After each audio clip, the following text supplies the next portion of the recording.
last lecture I started with the natural history of disease. This is also called as ecological triad because there are three things: agent, host and environment. Another one more name is for that is epidemiological triad. So if the question is asked on natural history of disease, ecological triad or an epidemiological triad, you have to write the same answer about what is meant by agent, what is meant by environment and what is meant by host. All things has to be described. In last lecture I have discussed the agent and host. Most important thing is this is the area which is dark, which is common to each of the circle: agent, host and environment. So why this is made dark? Because this is the area where the disease can progress. When there occurs the interaction between agent, host and environment, disease process starts. That's why this common area is specifically has got another color or a dark color. Now coming to the environment. Environment means environment is very simple. Whatever is present in and around the human being is called as environment. To make this subject very simple, environment is described like this. It is a vast, it is a complex, it is vast, complex, embarrassing thing. All these things are compared with the word called as love, L-O-V-E, pyar, affinity, prem, philia, one and the same word. See, there is one picture, you must have seen this, Ek Duje Ke Liye. In that, hero asks the heroine, hero is Kamal Haasan, heroine is Bhati Agni, how much you love me? She says, not she, he says, because he doesn't know the Hindi. He is probably Malayalam or Bengali. He says, apadiya. Apadiya means vast. So love means was how much he loved? Apadiya. Vast environment, complex environment, embarrassing environment. Vast love, complex love and embracing love. So there is a comparison between these two words. So for study purpose, this environment further divided under micro environment and the macro environment. So macro environment, I will deal with the macro environment. Macro, M-A-C-R-O. Macro means large, big. Macro environment, as I told you, it is a vast, means it is not a small thing. So macro environment for study purpose, it is classified under 4 headings: physical, chemical, biological and psychosocial. So physical environment examples are air, heat, cold, humidity. So these water, food, these are the physical environment. So environment may be the living or a non-living thing. Environment may be the living and non-living thing. But in physical environment, mainly the non-living things are discussed, like air, water, cold, heat, food.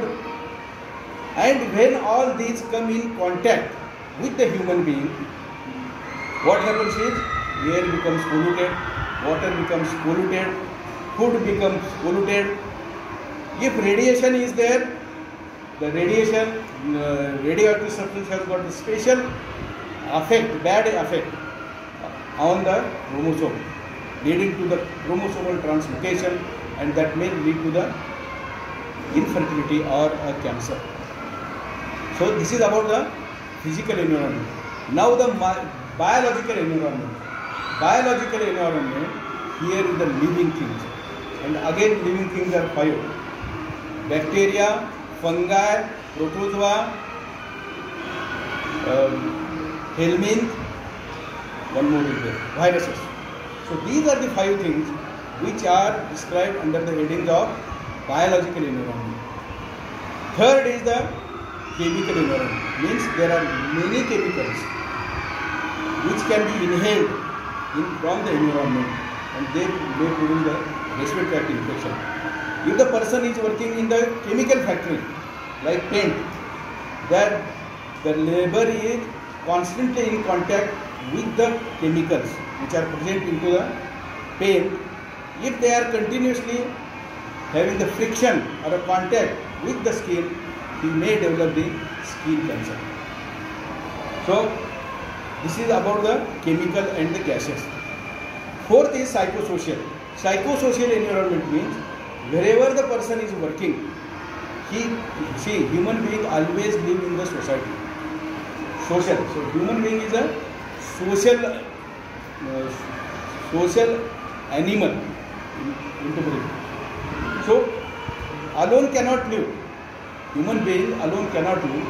So human being needs a social company, and the friends or a colleague who are having friendship in a good terms or in a bad terms, that will affect the psychological status of the other person. If I am hyperactive, that will affect me. If you are not giving any response to my teaching, that will affect me. So this is the behavior of one person affect the behavior of the other person. This is called as psychosocial. So why? Because of this psychosocial thing, the diseases like peptic ulcer, diseases like tension, what we call as depression, mania, schizophrenia, they can be seen. So this is called as psychosocial. So human being is a social person, single person. Single person cannot live in the society. So this is about psychosocial. Now, human being is called as, he is a enemy of his own body if you are not taking the proper care of our body. So that's why there is one thing called as disease agent, man and the disease. So this has to be kept in mind. So this is about the environment. Now the risk factors. Risk factors means why we are interested in studying the risk factors. Up till now I discussed the disease agent, 5 types of disease agent. I discussed the host, 12 characteristics of host. I discussed the 4 types of environment. But there are few disease factors. Why we are interested in studying the disease factors after all studying the agent, host and environment? Because there are few diseases which are seen in the body of the human being. For those diseases, there is no disease agent. There is no disease agent for few diseases, but for developing those diseases, there are risk factors. In fact, those risk factors contribute for the development of the disease. That's why we are interested in studying the risk factors. What are those diseases? What are those diseases which are seen when there are risk factors? There are 4 diseases by and large. There are many, but for study purpose you can concentrate on these 4 diseases. Number 1 is coronary artery disease or coronary heart disease.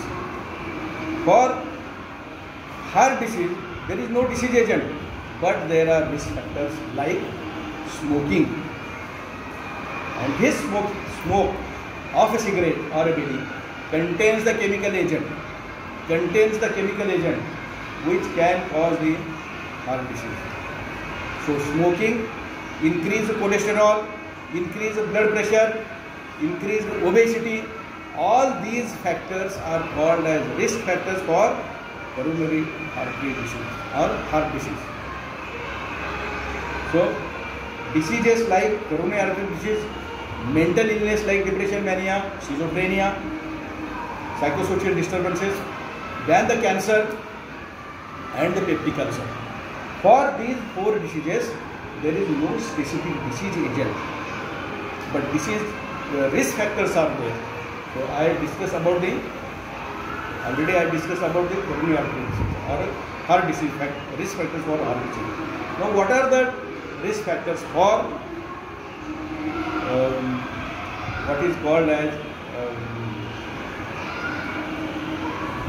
if the person is consuming or develop the cirrhosis of liver, CA liver, there are no disease agent, but excessive consumption of alcohol will cause the cirrhosis of liver, and last stage is CA cancer, CA of liver. So consumption of alcohol is the risk factor for development of the cirrhosis of liver. Then if the person is having obesity, risk factors are overeating, risk factors are increased serum cholesterol level, hyperlipidemia. So for this thing we need the study of the risk factors. So if there is an accident has occurred, what are the risk factors? There is no disease agent for accident, but risk factors are uncontrolled rash driving, wrong side driving, not wearing proper accessories like helmet, goggle while driving the two-wheeler. So these are the risk factors which can cause the accidents, injury. So this is about the risk factors. There is one more thing called a germ theory of disease.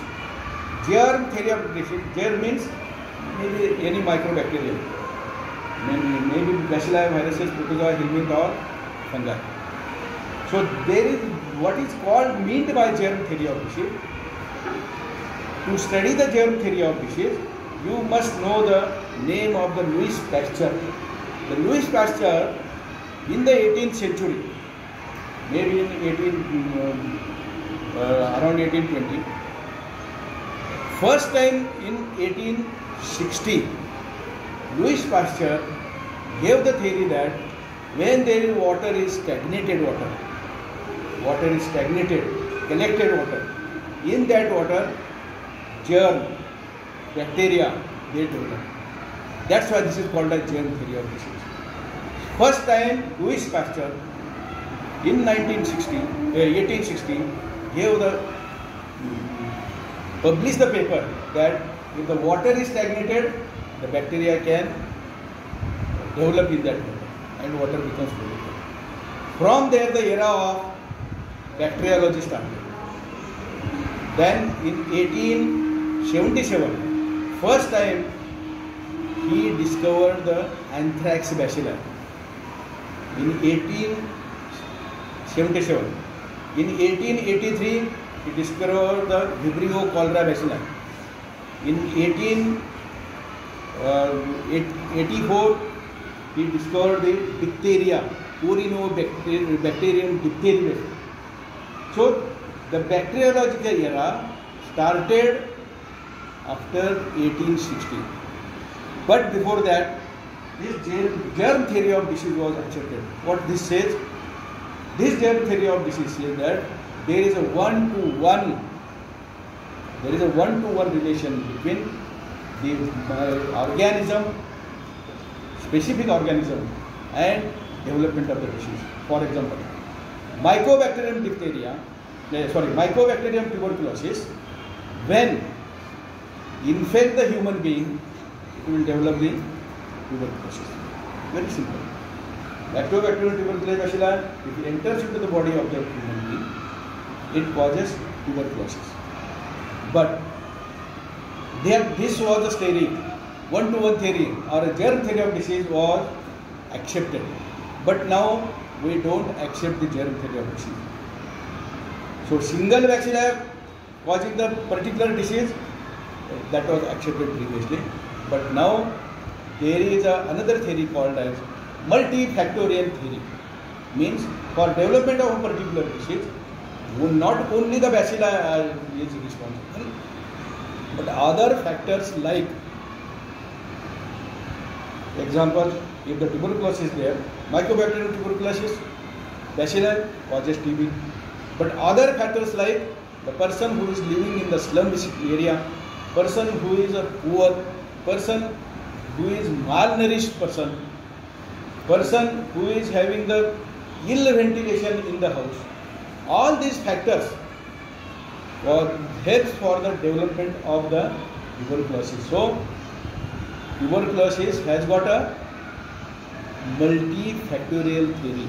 Similarly, every disease has got multifactorial causes, and their theory is called as multifactorial theory for development of the disease. This concludes today's talk.